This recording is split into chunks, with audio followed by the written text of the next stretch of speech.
Did you know that the OJs, one of the greatest vocal soul groups of all time, were almost ready to give up before their biggest hits arrived?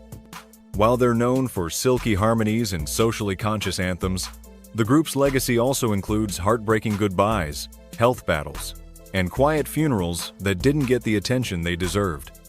But through it all, the OJs made sure that their message of love, unity, and power still rings loud and clear. Behind their string of hits about love, betrayal, and social consciousness lies a story filled with persistence, brotherhood, and painful losses that reshaped the group over decades. From their humble beginnings to global fame, the OJs became not just voices of the Black experience in America, but living proof that harmony, both musical and personal, can endure even the most difficult trials. Before we dive in, make sure to like, subscribe, and comment your favorite OJ song below.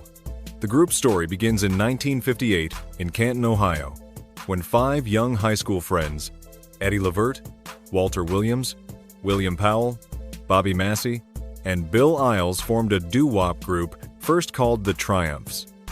After local DJ Eddie OJ gave them their first real shot, they renamed themselves the OJs in his honor. Through the 1960s, they released singles with modest success, but it wasn't until they signed with Philadelphia International Records in the early 1970s that everything changed. Guided by the powerhouse production duo Gamble and Huff, the OJs found their sound and their place in history. Their biggest hits came in a wave: Backstabbers, Love Train, For the Love of Money, Use Ta Be My Girl, I Love Music, and Livin' for the Weekend. These songs weren't just chart toppers, they were cultural anthems, blending lush Philly soul with messages about community, relationships, money, and hope. Their harmonies were airtight, their stage presence was magnetic, but behind the curtain the group would face one loss after another. Today, the torch is still burning, carried by 2 legends, Eddie Levert and Walter Williams alongside Eric Grant. Eddie, with his commanding, gospel-soaked baritone, was always the group's emotional core.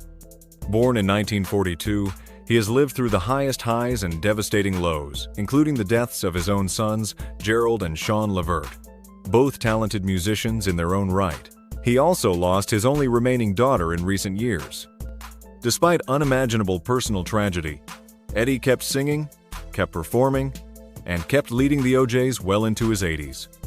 Walter, born in 1943, was the smooth falsetto that glided through their harmonies. Despite a decades-long battle with multiple sclerosis, he continued to tour and record, proving that perseverance could be as soulful as any lyric. In their final years as a touring act, Eddie, Eric, Grant, and Walter brought the OJs back to sold-out theaters, performing their farewell tour to fans who danced to them since vinyl.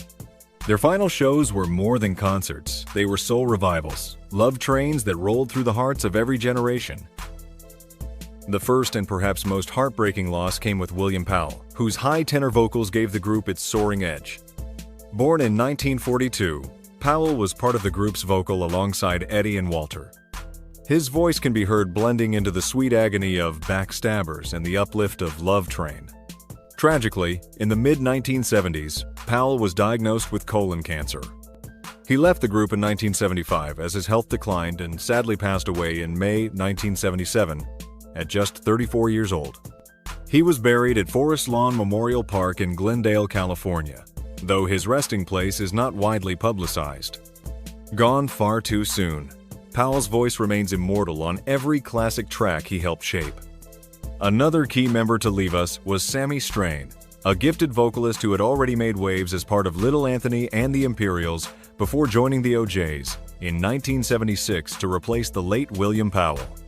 Strain's smooth vocals helped the group transition into a new era of success, with him contributing heavily to hits in the late 70s and early 80s.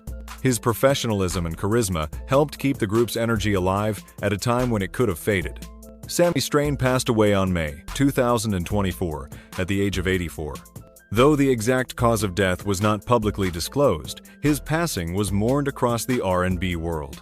Fittingly, Strain holds the rare honor of being inducted into the Rock and Roll Hall of Fame twice once with each legendary group. Details of his burial have remained private, though tributes poured in from fans and peers alike. Bill Isles, another founding member of the OJs, was born in 1941 and was instrumental in the group's early sound. Though he departed the group in 1965 before their major commercial breakthrough, Isles remained proud of the legacy he helped start. Unlike the more famous trio, Isles stepped away from the spotlight and lived a quieter life.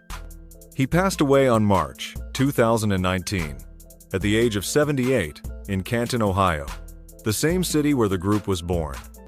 While his death was not widely covered, those who knew his story recognized his importance to the JAYS Foundation. He was reportedly buried locally, surrounded by family. From unwavering brotherhood, the JAYS embodied the triumph and tragedy of classic soul. Through death, illness, and changing times, they remained relevant, powerful, and profoundly human. So what's your favorite JAYS memory? Let us know in the comments. Like, subscribe, and stay tuned, because though some JAYS now rest in peace, their voices are still riding the rails, and the love train never stops.